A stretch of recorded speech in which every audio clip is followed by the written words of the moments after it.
webinar is hosted by NCSL's Natural Resources and Infrastructure Committee and is part of the committee's 2015 webinar series. For a complete schedule and registration, please visit our website at www.ncsl.org. My name is Ben Hush, Committee Director for the Natural Resources and Infrastructure Committee here at NCSL. I will be moderating today's webinar, which will cover the state's role in updating pool safety codes. Before we begin, I want to mention that the webinar is being recorded and registrants will be able to access a recording of the webinar and presentation slides on NCSL's website. We will send out a notice shortly with a link to these resources. Our speakers today are Jason Coons, Commander with the United States Public Health Service, Doug Sackett, Executive Director, Conference for Model Aquatic Health Code, and Francine Gonzalez, Vice President, Whitewater Industries. Our presenters will be answering questions at the end of all three presentations. Please type your questions in the question box on the right-hand side of your screen at any time during the webinar. We are fortunate today to have Jason Coons, a Commander Commissioned Officer in the United States Public Health Service. Jason serves as the Model Aquatic Health Code Coordinator at the CDC in the National Center for Environmental Health Services branch. He has worked at the CDC since 2003 and is currently responsible for projects which include recreational water that focus on strengthening state, tribal, and local environmental health services. Jason, the floor is yours. Thank you. Next slide, please. First content slide.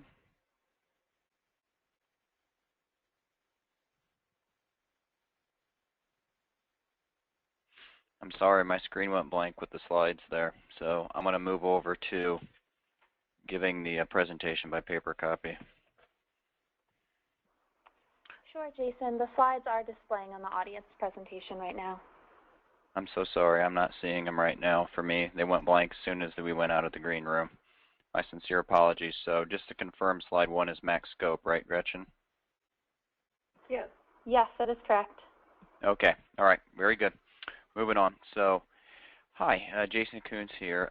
I've worked on the Model Aquatic Health Code team now for about 7 years, dating back to really the beginning of the development of the core content. And we have some really good speakers here today that have been involved with the MAC at various times. So the MAC scope, in the simplest form here, the MAC is to recreational waters or treated aquatic swimming pools, just as like the FDA is to restaurants. Both are considered core programs at state and local environmental health departments that are often permitted and publicly inspected. So I think that's important to keep in context moving forward. So it covers illness, injury, drowning, and chemical poisonings, specifically for public venues, water, air, and facility exposure. So anything that comes and impacts the bather. And it's specifically focused on man-made, treated, recirculated water venues. So no beaches or lakes or streams, so just chlorinated venues. So next slide. So what's inside the MAC? What we have here is the MAC is made up of Gretchen, are we on what's inside right now? Yes, we are, Jason. Okay, I just had to confirm we had the right slide set. My sincere apologies, everyone. So what's inside? So we have a preface, a user's guide, a design and construction, operation and maintenance, and policies and management. So it's really divided up into three main chapters. So under design and construction, you would have provisions such as secondary disinfection systems to kill chlorine-tolerant organisms. So let's take a look at a spray fountain, which is very popular and found in many local jurisdictions where children and others can come and play in these spray fountains.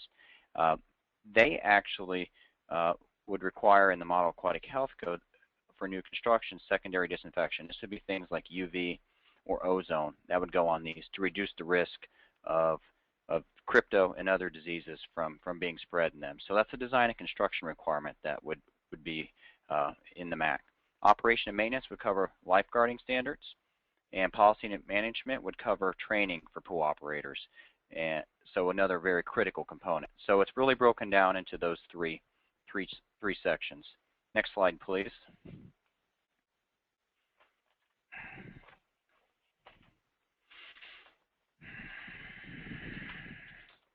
So why create the MAHC?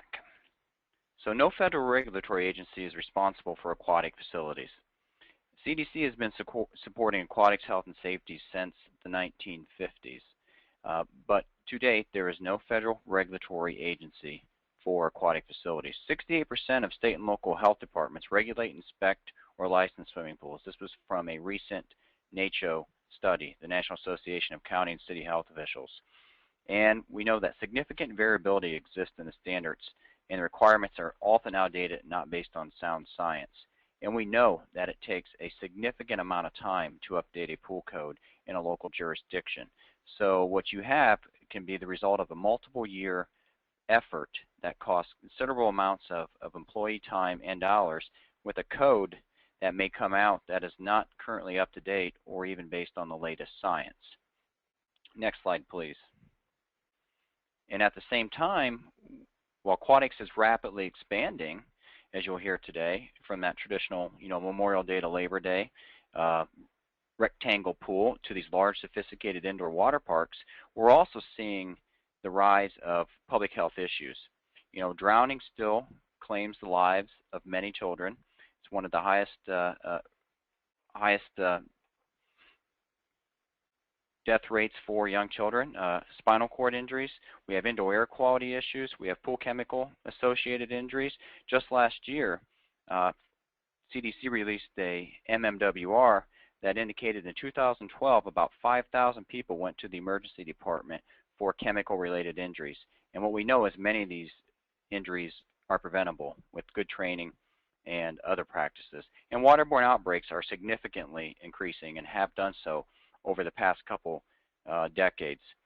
And then lastly, the data out there indicates that we see a high rate of pool and spa closures during routine inspections. And the data shows around 12% of pools are closed immediately upon inspection. So what would cause a pool to close upon inspection? Probably something like no chlorine in the water. So next slide, please. So really, cryptosporidium was the game changer. And it makes up around 75% of the recreational water outbreaks that we're seeing in these treated venues.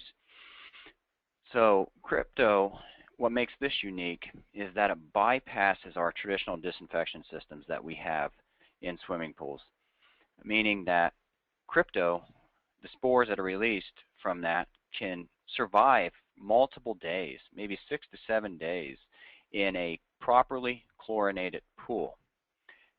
So the only way to kill crypto in a timely manner is for other mechanisms such as UV radiation or ozone that kills the cryptosporidium instantaneously as the water flows back into the pool.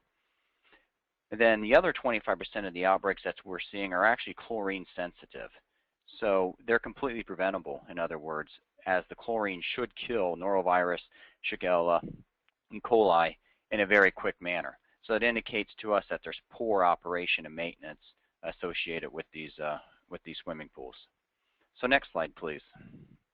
And here's a case study here as an example of a recent chemical outbreak to kind of illustrate the point of what's going on out there. So back in 2012, at a public pool in Indianapolis, there was a chlorine gassing incident. So what happened is that patrons reported a brown cloud of gas coming out through the water as they were swimming, which resulted in the patrons being gassed by concentrated, or chlorine gas. 200 people were at the pool, and 71 people were taken to the emergency room, and others were treated on scene. So upon further investigation, what you're able to read publicly in the newspaper, a thorough study was undertaken by Indianapolis, and it was released.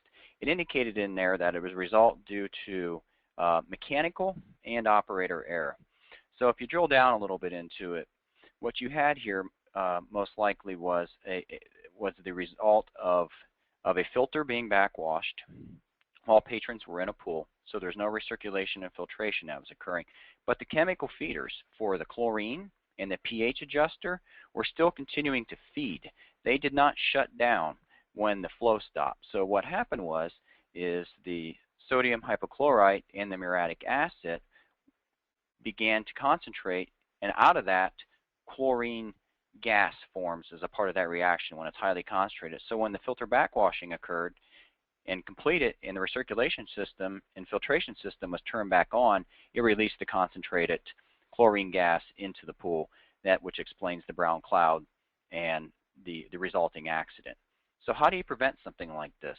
Well, in the Model Aquatic Health Code, we have provisions in there that jurisdictions can use to reduce their risk of a chemical incident by chemical interlocks and flow sensors. So as a result, if flow is disrupted or stopped in a pool, the chemical feeders will automatically shut down. And this would prevent this type of accident from occurring. And this is identified in the Model Aquatic Health Code. Next slide, please. So I indicated that CDC has been supporting aquatics since the 1950s. Really, to date, some of these documents were used quite extensively in the absence of a national model code up until the creation of CDC's Healthy Swimming Program. Next slide, please. Back in 2001. So CDC recognized that there was a need for additional involvement and to support this rapidly growing industry from the health and safety perspective.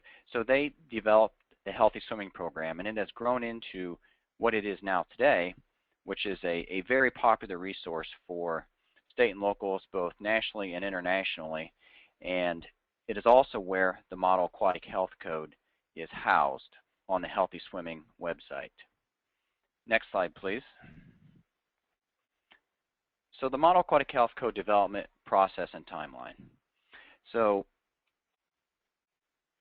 what I think is probably the hallmark of the MAHC and probably the most impressive about it is the fact that we worked with all stakeholders to develop the MAHC. It really was a document by the people, developed by the people, to be used by the people.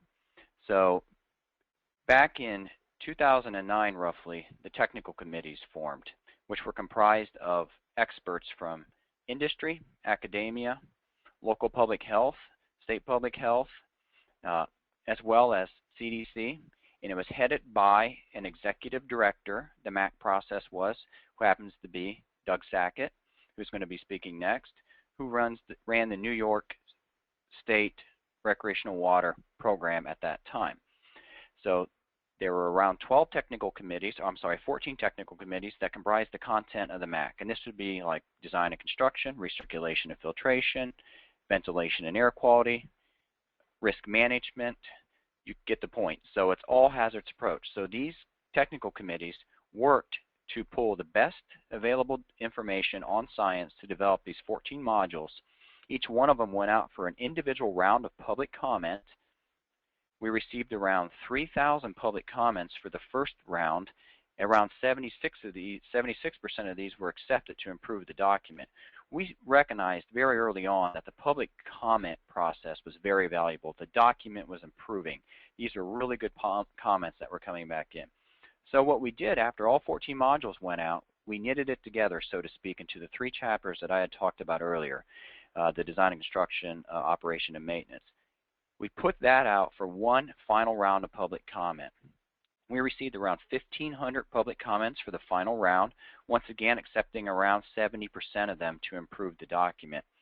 It really was a testament to involving others, all stakeholders from the very beginning to improve the document. We heard time and time again from industry and others that this is an example of government really listening. And we improved the document and launched the Model Aquatic Health Code after nearly a 10-year effort on August of 2014. So next slide, please. So anticipated long-term public health outcomes. I think it's realistic to expect that with the voluntary adoption of the MAHC by a state and local jurisdiction, or even industry for that point, you would expect to see over time, because these are evidence-based principles, fewer outbreaks, fewer drowning incidences, fewer injuries, and fewer emergency department visits. So next slide, please. So keeping the MAHC up to date. So how do we keep this MAHC up to date? So what we have here is a voluntary code that states or localities can adopt any, all, or none, or modify to meet their jurisdictional needs, and it needs to stay up to date. That was made very clear from the very beginning that these codes must stay up to date. You know, the aquatics industry is rapidly evolving. The public health and research is evolving out there as well. We need a vehicle where all stakeholders can come together to update the MAHC. And we've used a model that the FDA developed many years ago to keep the MAHC up to date called the Conference for the Model Aquatic Health Code.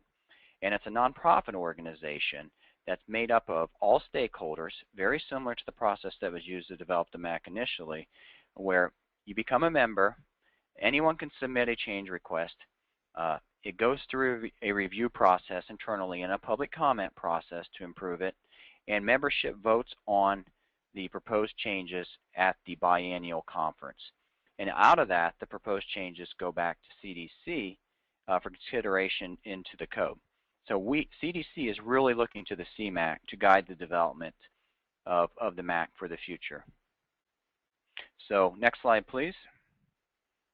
So block the time now if you're interested at the first conference. So we're already entertaining almost 150 change requests for the MAHC. So we have our first conference this October 6th and 7th in Scottsdale, Arizona, where we'll be looking at 150 proposals to improve the MAHC. So next slide, please. So assessing MAHC use. So CDC launches this large public health effort here. CDC has a responsibility to continue to assess the MAHC. And we're going to be doing that kind of in a three-tiered approach. CDC currently has an algorithm and a partnership with the Public Health Law Program, where we're looking at and monitoring the dissemination of the MAHC. So we're essentially looking at adoption tracking to see where the MAHC is being picked up and what particular parts of the MAHC are being picked up. That'll help us to know if jurisdictions are out there picking up what I mentioned earlier about the UV to reduce the risk of disease outbreaks at, say, these spray pads. Then we're also looking at inspection data. We're collecting data in partnership with some of the larger pool inspection programs in the country, geographically distributed, to look at pool inspection data results. And what we'll be able to do is establish a baseline and over time determine if pool inspection scores or the operation and maintenance of pools is essentially improving. And we'll be able to compare that against MAHC adoption as well. And then over the long term, we would expect to see a potential reduction in outbreaks, injuries, and drowning events. So next slide, please. And I think this is the end of my presentation, is it not, NCSL? Yes, thank you, Jason. Yep, and my apologies, everyone, for having to fumble through the paper.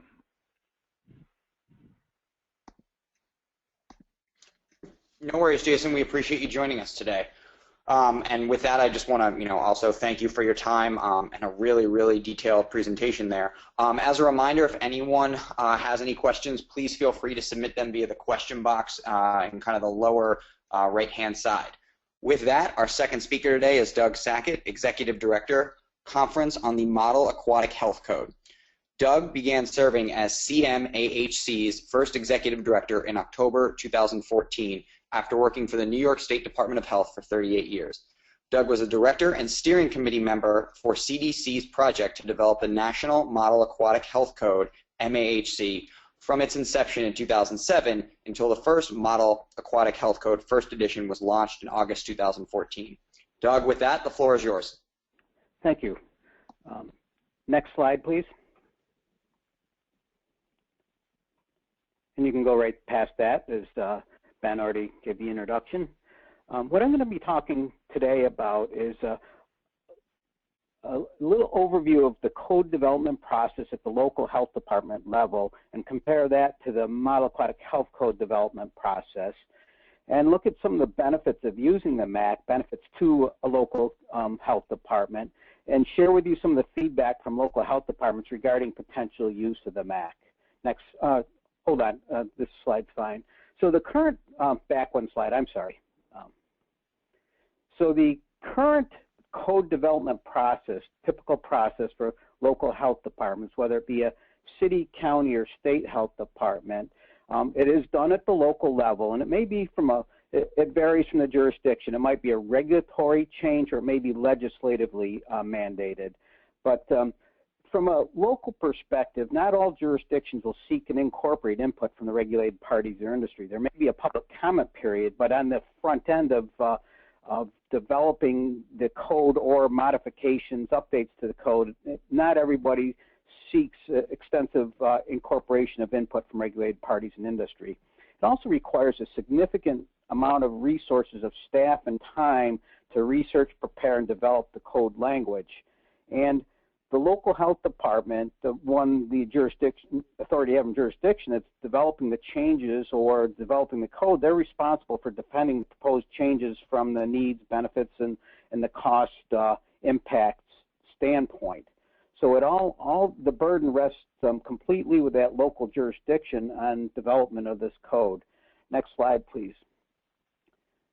Now, from the Model Aquatic Health Code process, and Jason covered some of this, but go over it briefly, is the code development for the MAHC is instead of individual staff resources at a local jurisdiction, it was developed by the expert consortium of national and international stakeholders. And again, it was not only health departments saying, here's, in a local jurisdiction, maybe here's the health department staff developing it, sending it out for public comment perhaps, or for adoption. It's a collaboration of all facets of the aquatics community, from the regulators to the designers to the pool operators to academia. Everybody that was involved in aquatics was by design part of this development process. And as Jason had mentioned, we had substantial industry participation in the process. So from again, a code development standpoint, we get better acceptance by the industry if it's part industry, it's part collectively their code. It's not someone else's code that's being thrust upon them. It's developed by all the stakeholders, so it's collectively our code. And as Jason mentioned, overall, we had about 71% of the public comments were accepted and changes to the MAHC as a result of that. So one of the key pieces, too, is the annex. The code is the code language. The annex is a separate document that's the why behind the what. And this speaks to my current discussion about local health departments responsible for defending proposed changes from needs benefits. The annex provides that. It's the data and the supporting information and the decision making that went into behind the scenes of why the MAHC says what it says. So it's there and available for all. And again, it's updated every 2 years through the Conference for the Model Aquatic Health Code. So a lot of times on the local jurisdiction, because of the extensive amount of resources and effort to update, we have codes that haven't been changed literally for decades. It's hard. I mean, it's a long, lengthy process to do it right. But we're committed. We recognize the importance of keeping it current and up to date. So we've got the 2-year cycle. Next slide, please. So as I said, to be successful, we're going to have the code that's successful, and this is a data-driven best practices. We need to feed the data back into it to make sure it is data-driven and it is up to date. And the data and the documented lessons are what feeds the code. And we're hoping with this, again, collaborative effort that the aquatics sector, both regulators and industry, see the value and the importance of the data as a driver of what's in the code. So they're participants in collecting and sharing that data to keep the code up to date. Next slide, please. So to keep it up to date, and again, Jason briefly mentioned this, an overview is CDC owns, revises, and publicly posts the MAHC, but they don't have the resources to keep it up to date and keep on this 2-year cycle. We had hundreds of folks involved in the initial development of the modules, as well as the thousands of public comments going into developing it. So we need to have some self-sustaining mechanism to keep it up to date. Again, contrast it to what happens on a local level standpoint and the efforts needed for that.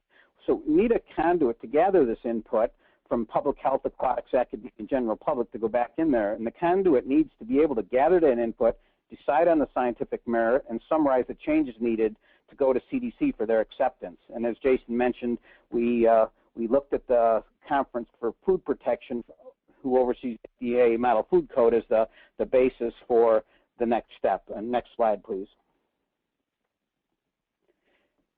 So the Conference for Model Aquatic Health Code was formed, as Jason said, and we've already discussed the vision and the mission of the CMAQ for keeping that code up to date. Next slide, please. Excuse me. So the long-term strategy for CMAQ, again, think of this as a code, model code, and again, compare it to a local jurisdiction, is we need to have a sustainable model for keeping that renewed every 2 years so we can stay current and not be a barrier from a local, because a new technology or new treatment process or a new item in the public aquatic sector comes to light, and if an existing local code doesn't address it, all too often not able to move forward with that in that jurisdiction because the code doesn't deal with the issue. So that's part of why we want to keep the MAC up to date, so it is responsive to current trends, whether it be emerging pathogens or emerging activities at a pool. We want to be able to stay on top of that. And again, the National Clearinghouse for advising CDC on the changes. We're looking for the every 2-year conference to entertain that. The CMAQ also is there to support technical assistance, toolkits, and research. Again, it's if somebody adopts that, we've got the CMAQ to provide kind of a technical group behind the scenes to advise, versus at a local level, you've got pretty much your staff there at that local health department to be not only development, but the resources behind all of the background. And another important item is the CMAQ does is coordinate the development of a research plan. Again, we want it to be data-driven to the extent possible, but there are gaps in data right now, so we've got best practices, but those have been identified so we can get some research agenda and research some of these areas so that we can get good science engineering data to support changes to the code. Next slide, please. And as Jason mentioned, the first biennial conference information. Next slide, please. So if we're looking at a local, now going back comparing development of a code from a local to what the MAHC process is, now from a local jurisdiction standpoint, we recognize that there are a lot of unique local site-specific situations. There may be some long-term or history of certain input or certain segments of the regulated community that's applicable to that area that may not be that have had to be addressed by that local jurisdiction over the years. So we recognize that the MAC can be adopted in whole or in part. They can take the entire document and make it their own, or they can say, okay, our supervision of the facilities, meaning lifeguarding, this is what we've had to deal with because of our interactions with the regulated community all these years. We can't go there, but the design and construction, that's up to date, and so we're going to adopt that. So there's that option there. And as I said, it can be modified to address local issues. They can use it as a core and then modify as appropriate for local situations. And again, the annex is extremely valuable in this process because it provides the support for the code requirements when the jurisdictions are working with local stakeholders. It's not just it's in the code, but here's the annex. You know, a local jurisdiction wants to put this change forward and go to the annex and find the supporting information, the data that says here's why it's important, here's the rationale on why it's in there. So it's quite an assistance, I think, and a benefit to the local jurisdiction and the operators to understand, and everybody else that's involved in it, to understand why it says what it says, and then it is data and science based, so it makes it easier to understand and maybe accept. Next slide, please. So again, the short-term benefits of using the MAC, if you're a local health jurisdiction, you're considering adopting it, by adopting the MAC and operators complying with the MAC, we would be looking at reducing pool code violations and closures. It increases the use of risk reduction approach to pool design and operation. It improves the effectiveness of a pool inspection program. We're improving data collection through standardization. So we've got a uniform standardized set of requirements that are defensible, so that can improve the collection that feeds back into the system. Expanded use of inspection data, improved decision making, and a key thing for local health departments, it decreases the amount of resources needed for creating and regularly updating the pool codes, because again, this national consortia is doing the work for you, and it's all laid out in the annex, the rationale, so it can evaluate that and then go in there and pick what you need and put it into your local code without having to reinvent the wheel. Next slide, please. So the long-term outcomes of using the MAC should, and Jason again touched on some of these, but we're looking at reducing the outbreaks of waterborne illnesses, reducing drowning incidents, reducing injuries from pool chemicals, and other swimming-related emergency room visits. Next slide, please. So I mentioned I wanted to share with you some feedback from local health departments, because as we have this vision from both development of the MAC and then the CMAC for launching and supporting it, is we think it's obviously a good product and it's going to do what we have a vision of what it's going to accomplish. But we wanted to talk to the local health departments and say, what's your perspective? So we asked them, are there benefits of having a federal model code, the MAC? And some of the feedback we got is, yes, the code is scientific research-based and it's defensible. So that was a key item. Also, one of the things is consistency. Feedback was we have a lot of contractors that apply for building pools out of state, and a federal code will help ensure uniformity. And I think vice versa with the contractors that are doing work in different jurisdictions, different states, to have to be familiar with and up to date of all the multitude of different codes in the different jurisdictions is an onerous task also. And lastly, on this particular item is we'll not have to reinvent the wheel each time you need to update the code. So that was the response when we looked at the benefits. Next slide, please. And then we wanted to see what their perspective was on. We felt that there was going to be cost savings, so we asked the local health departments, well, are there cost savings, whether it be your staff resources or financial, to your local code development or revision process by having a federal model code? And indication here is over time it'll likely save resources because they won't have to develop the code from scratch each time. But what they've also found is because the MAC is in such great detail, they have to go through it and cross-reference with their own code and look at local objections. They indicated too that using the FDA Food Code was difficult the first few years, but now it saves significant time and resources. And another comment was the annex will serve as the rationale that are not in codes now. So every time we do a rule or act revision, we must reinvent the wheel. The wheel has been invented with the MAC.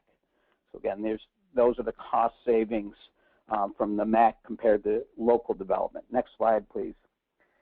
And lastly, we wanted to know, are there negatives of having a federal model code? And one of the concerns is if it's too restrictive and does not allow to make local decisions, that could be a problem. But because the MAC is not mandated, it's not a concern. And that's what we've indicated all along. We want a model code, and hopefully it's defensible in its own, especially with the annex and the fact that they can adopt it all, adopt it in part, or not adopt it at all. It takes away that concern about a mandate that may make it difficult on local level to deal with. And last comment was that the federal code, being a model code, is the right direction. It's not a VGB, Virginia Graham Baker. Federal law with no money is a major problem, and the option to adopt all, part, or none of the MAC is huge. Industry standard of care will likely be the MAC and will be used in court cases. So again, we see this, the health department saw this as, as a model and the option versus an absolute mandate is an important part of the process. Next slide, please. So the future, what some snippets that we'd like to share is we'd like to encourage everyone to become a member of the CMAC to drive future revisions of the MAC, because the conference, remember, the Conference for Model Aquatic Health Code is the entity that's responsible for keeping it up to date. So to become a member, you have the voice in commenting on proposed changes, and actually only members can vote on the proposed changes to the code. So it's very important to become a member and to be able to be part of that process. We also want to encourage health departments to consider adopting the MAHC. The whole genesis of the MAHC was because of increasing recreational water illnesses and disparate codes around the country and difficult to deal with emerging pathogens and varying health codes. So on one hand, the goal and the ideal is to have the MAHC adopted, so we have this uniform standard across the country. But having said that, we also recognize the importance of having some local jurisdictions and local controls to be able to modify to the extent needed for local situations. We'd also like to say that the CMAQ is your resource if there's questions about the MAHC or MAHC adoption. And we'd like to say also, feel very strongly that all stakeholders working together, we can preserve and protect one of the greatest pastimes and very important pastime here in the United States is swimming and recreational opportunities. Next slide, please. So as far as the contacting the CMAQ, and if any questions, here's my contact information. Got the email address and got a telephone number. And next slide, which is my last slide of my portion of the presentation. Jason shared one back. Jason shared this with you, but if you have the two separate next slide. You have two separate websites. One from CDC on the MAHC, where you can access the MAHC, and to the right is the CMAQ, the not-for-profit. There's our information, and through that you can also get to the MAHC, and you can also find out about becoming a member and everything else that's related to the CMAQ and operation of that. So with that, conclude my presentation, and thank you for the opportunity to speak to you all. Thank you so much, Doug. That was a really great presentation. Our final speaker today is Francine Gonzalez, Executive Vice President of Whitewater West. Francine is the Vice President, as I said, of Water Park Business Development at Whitewater West. Ms. Gonzalez brings 25 years of water park experience to Whitewater. Ms. Gonzalez is a former board chair and board member of the World Water Park Association. She served as an industry member in the development of the Model Aquatic Health Code. And with that, the floor is yours. Thank you, and good afternoon, probably good morning for some of you. I wanted to talk today about industry perspective, and as Ben mentioned, I've spent 25 years in this business, and I started at a very young age and have worked through probably every job in a water park or an amusement park you can imagine. So with that, I think I'm very much invested into the aquatics industry, and I wanted to really talk about the Model Aquatic Health Code from an industry perspective. Having been an operator of water parks and swimming pools for many, many years, and now a supplier, I have a unique perspective to be able to see both sides of that part of the business. So I'm hoping that today you'll at least get a chance to see how the Model Aquatic Health Code is going to affect both businesses from the operator standpoint and from suppliers, just like the company I represent. And if you could go to the next slide. So some of the biggest threats to our aquatic industry, I was really thinking about what is the Model Aquatic Health Code going to do for us? And one, there's some great threats to our industry, and as I see how it has grown and I have seen how it has retracted, there are some very specific things that have affected that. Well, one that I'm particularly concerned about is that people, if they don't learn how to swim, the demand for pools reduces. And what we're seeing now is that in the water park industry, we saw that kids weren't learning how to swim, so what did we do? We shallowed up all of our pools, and we created all of these spray pads and these really exciting play areas because we knew that there weren't that many swimmers out there. So we had to be able to generate interest in that fashion. But what we do find, in the next slide, what we do find, though, that some of the statistics are a little bit scary in that if a parent doesn't know how to swim, there's only a 13% chance that a child in the household is going to be able to swim. Now, I remember growing up in the 70s and getting on a bus and going to swim lessons. that introduced me to water. If that school system had not had that program for me, I probably wouldn't be a swimmer. I probably wouldn't have been in the aquatics industry. And but think about how many more kids out there are not swimming because their parents don't swim, and how many kids are not swimming because they don't have access to pools. So as our industry develops, we have to make sure that kids are learning how to swim and that their parents are not afraid of the water and they learn how to swim too. Next slide. Some of the other research is showing that 37% of Americans are unable to swim. So if we click on this next slide, you'll be able to see that statistic. This came out of some research out of the National Swimming Pool Foundation, and it was quite amazing to see just how many people don't know how to swim. So demand for pools is dropping because we don't have enough swimmers. Next slide. So in speaking about access, as you click through the next two items, you'll see that there's a couple of things that are adversely affecting access to pools. One is that there aren't enough pools out there. Maybe they're not in your local neighborhood. I live in Florida. I'm surrounded by water, but my closest pool to me that's a public pool is going to be at least a 10-minute drive away. And in some cases, for many others, it's 30 minutes, 40 minutes, an hour. And so if you don't have access to pools, well, then you're not going to expose people to those kinds of environments. Sometimes regulation is a perceived burden, and people don't want to build pools. There's a lot of work out there right now that says, you know, having a pool in your backyard is a bad thing. It doesn't add value to your home. It's dangerous, and that reduces the number of people that are actually swimming. And then operating expense. We see that all the time. People are saying, gosh, you know, the local pool is not making enough money, so therefore we're not going to build any more pools. What we're finding is that municipalities are instead building water parks and building spray pads, which is great, but there's still an operating cost associated with that, and that affects the demand for pools. And you'll see that in the next slide.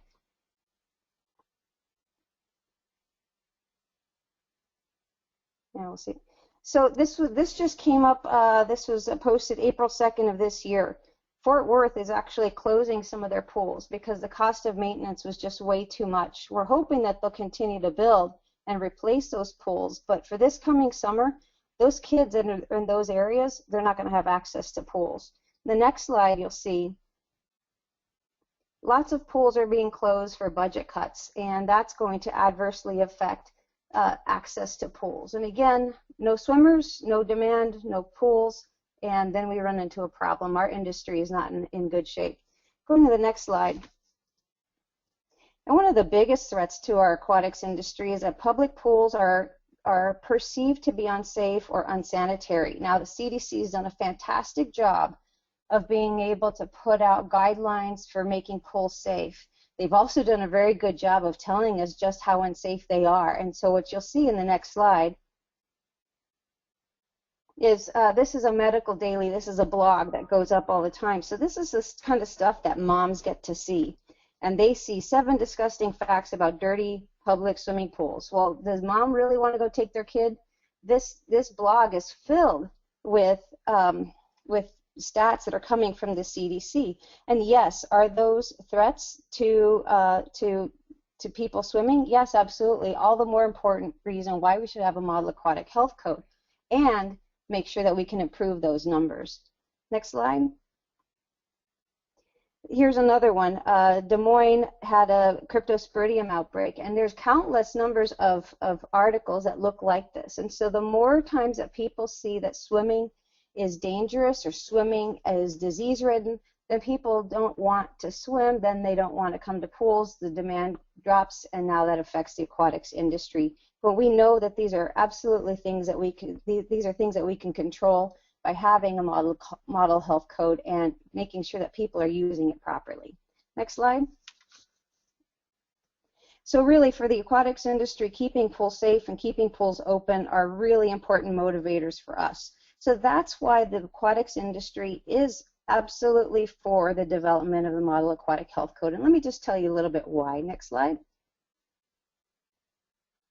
So the thing I like about the Model Aquatic Health Code was there was definitely about risk. It was not developing a standard or a model code just to identify best practices in our industry. It was really about identifying risk. Next slide. And it was making sure that we understood what those risks were and that we were building a code around risk and not just building a superfluous code that was going to throw in a whole bunch of things into the pot that were not necessarily risk-based. Now, when I talk to people and they ask me, Francine, you know, what are the biggest risks? For me, it's drowning, disease, and injury. And so that means that we have to deal with lifeguarding. That means we have to deal with water quality. That means that we have to look at operationally how are we managing risk so people don't get injured. Next slide. So what the Model Aquatic Health Code did, and I liked the approach, is that they were looking at physical methods, meaning the design of those environments was super important, and that's a standalone chapter all in itself. Operational methods, and that comes into the training, not just from lifeguard training, but how do you train your management teams on how to manage aquatic environments. And then the management methods, and this is about planning. This is probably the first time that we're seeing in a code that we're requiring a plan. Many times you see that they require a lifeguard plan, but this time they were requiring an operating plan, and that there was a requirement to do some auditing so that you're looking to see that your plan is in place and that it works. So it was a very practical approach, and I think is going to be a very good education tool for the aquatics industry in general. Next slide. And then assessing compliance. There was definitely a discussion about the code being written so that it can be enforceable. You can arm lots of regulators with a code, but if you don't make it enforceable, you don't make it as black and white and as enforceable as possible, then it doesn't really have value. So that was definitely an approach that was needed, and it really tried to get rid of all of the subjective items so that when it's in the hands of the states that they can actually implement it with great success. Next slide.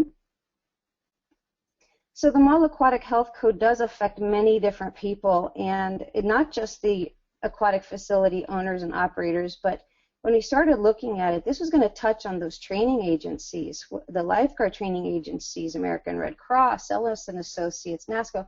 All of those training agencies were going to have to be involved and understand what the content was. Manufacturers and suppliers were now going to have to make sure that they were meeting turnover rates and filtration requirements and meet all of the design elements that were there. Obviously, the regulators need to know that they're going to be able to enforce this and understand the content. And I really like the layout of the content because it makes it easy for them. Obviously, it affects users, although you're not always going to see the users knowing about the Model Aquatic Health Code, but it's free and clear and on the website. Any user, any mom, any dad, any person getting in a pool can absolutely go to the website and see the content of the Model Aquatic Health Code. Builders and designers, obviously, this is going to affect them the most, and there are a few concerns which I'll get to in the subsequent slides, but when you start looking at the designers, builders, and manufacturers working hand in hand with the people writing the content in the code, that's a very, very good thing, and that's exactly what happened, as you'll see on the next slide. So I'll tell you a little bit of some of the other reasons why the industry wanted the Model Aquatic Health Code, and that's that 50 states have 50 different codes. Now, I used to work for a company that operated aquatic facilities in 9 different states. And you'll see in the next few points, and Jocelyn, you can kind of click through those next ones. One is that our manufacturers and suppliers had to adjust for every single state because every single one was different. And whether it was lifeguarding requirements, or whether it was turnover rates and filtration, or whether it was certain equipment that was needed, every state was absolutely different. So that meant that my aquatic professionals, the people that I was hiring into these facilities, had to learn those different rules for every single state. And it was a little confusing because I'd have somebody from Michigan who now is working in Texas. They'd say, well, why are they doing it that way? And so now all of a sudden you can imagine that as aquatic professionals across an industry, they have to learn 50 different ways to do the same thing. And that just doesn't make sense. And then you've got training agencies. The training agencies had to have separate modules specific to a state. So they train all the stuff that they know, and then you had to have this extra little module that say, well, you're in Florida, so now you have to train on this.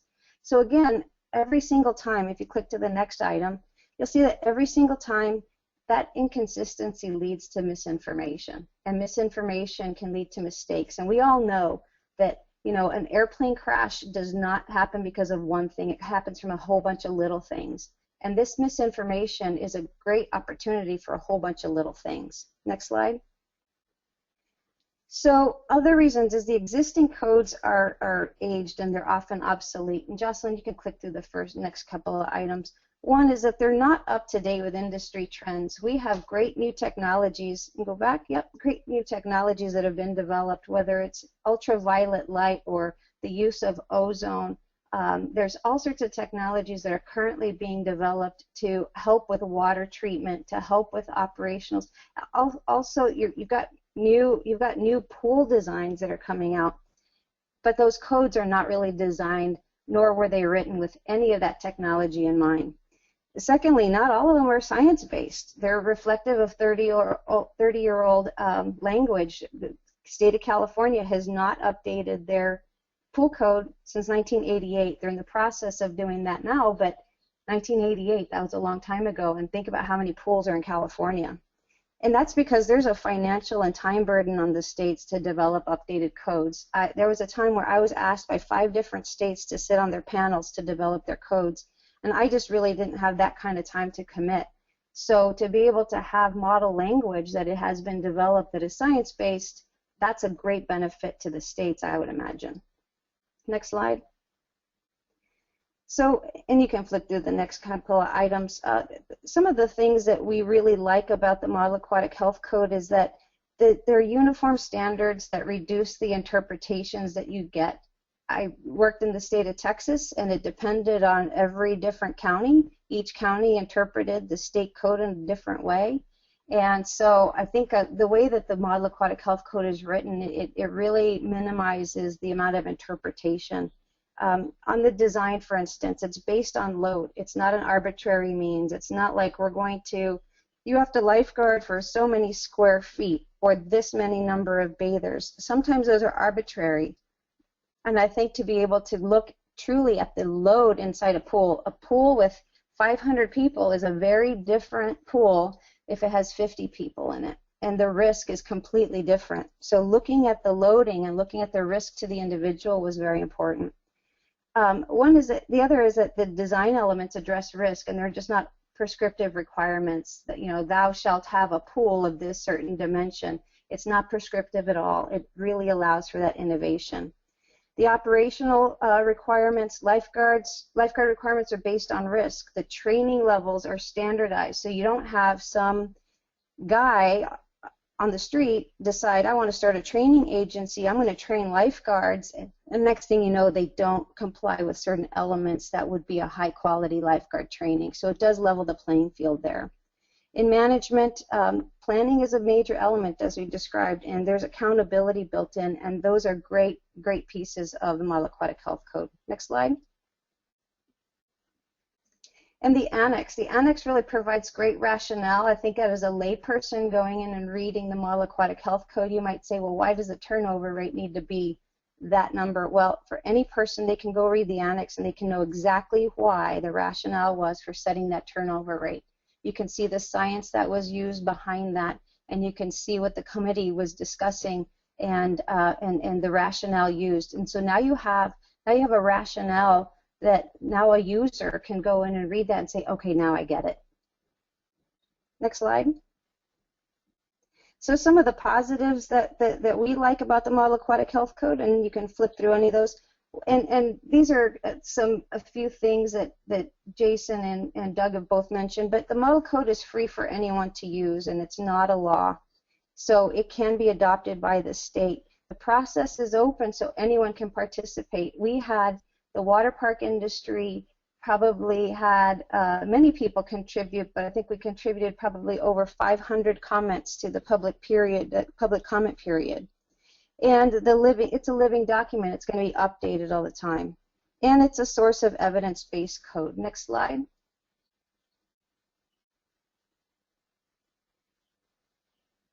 So some of the concerns that we have, and Jocelyn, you can click through these, some of the concerns that we have in the last few minutes that we have here.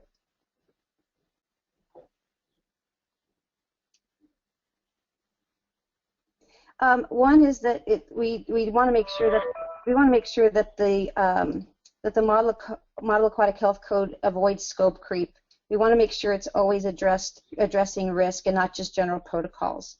We want to make sure that the adoption by the states is as much in its entirety as possible, because you can lose some context if you start peeling stuff off sentence by sentence. Publishing this code has really created an immediate industry standard that now lawyers and the media are expecting the aquatics industry to now uphold. So now all of these aquatic facilities are expected to now be operating to that standard. It's out there. It's in the public domain. And although it's not retroactive, some of the operational and management pieces are. And so that means our industry has to quickly educate all of our facilities to make sure that they can comply with it. And implementation can have some conflicts. CDC has worked really hard to do memorandum of understanding with other code organizations, so that there is not an overlap, and where there is an overlap, there is harmonization. We're going to have to continue to work on that piece. Next slide. So some of our motivations is that the Model Aquatic Health Code is going to level the regulatory playing field. So those varying codes are not going to make it harder for us to do business. Next, and you can flip through these. It's not imposing superfluous things, and it's reducing barriers to development because there's one code that everybody understands. And most importantly, Model Aquatic Health Code improves water quality and the perception of safe environments. So if there's less outbreaks, there's better perceptions of pools, there's going to be more swimmers, and that means more business. And so now it's going to make the states, make it a lot easier for them to adopt language. The ideal thing is we need to get this thing adopted. We need to get it into use both by facilities, by regulators, by all of the stakeholders. The more that we get this adopted and in use, the better it's going to be for the aquatics industry. Next slide. And that's my presentation, and I hope that you enjoyed it and found it informational.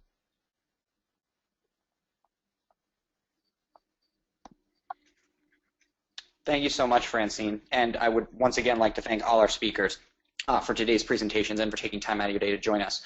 We've gotten some questions through the question box, which I'm going to post to you in a second, but I would just like to remind everyone that if you do have a question, be it from Jason or Doug's or Francine's presentation, please just send it to us via the question box on the right-hand side. And Jason, I'm kind of combining a couple questions that came through in this, so to the folks that submitted these, I hope I get your point across.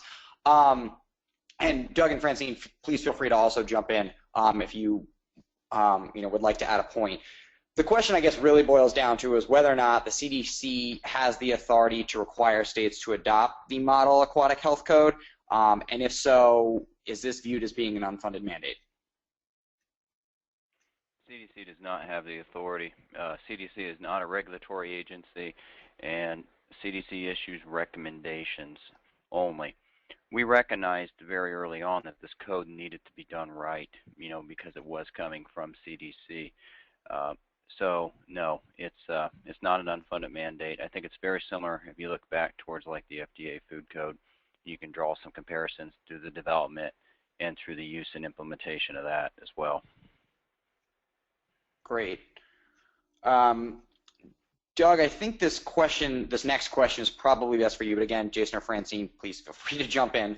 Why would the states, I guess, maybe want to adopt a Model Aquatic Health Code? Is this kind of maybe kind of a reverse question of what the first question was, is this having the state perform services that the CDC and the federal government should be doing?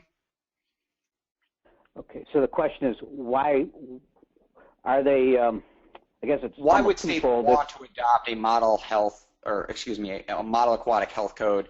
Is that maybe kind of a reverse of the first question, is that stepping on, an area of the CDC and the federal government? Sure. It would not be duplicating efforts from CDC or anything else, because again, it's just a model code, and until it's adopted by a local jurisdiction, it does not have any force and effect in an area. But as to why they would want to, again, it provides. We look at it as providing the opportunity to have the most up-to-date science-based, data-driven code.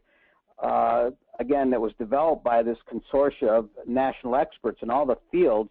So they have the most up-to-date, most current technology, from a regulatory standpoint and oversight, without having to put the work into it from a local level. And that's all defended and supported by the annex and the documentation there. So it just provides for consistency, provides for a local health department to be most responsive to illness, injury, to prevention, and to acknowledge and allow for new technologies that are commonly developed and out there in the aquatics industry, without being a big a naysayer and just say no because it's not addressed in their local code. Does that answer?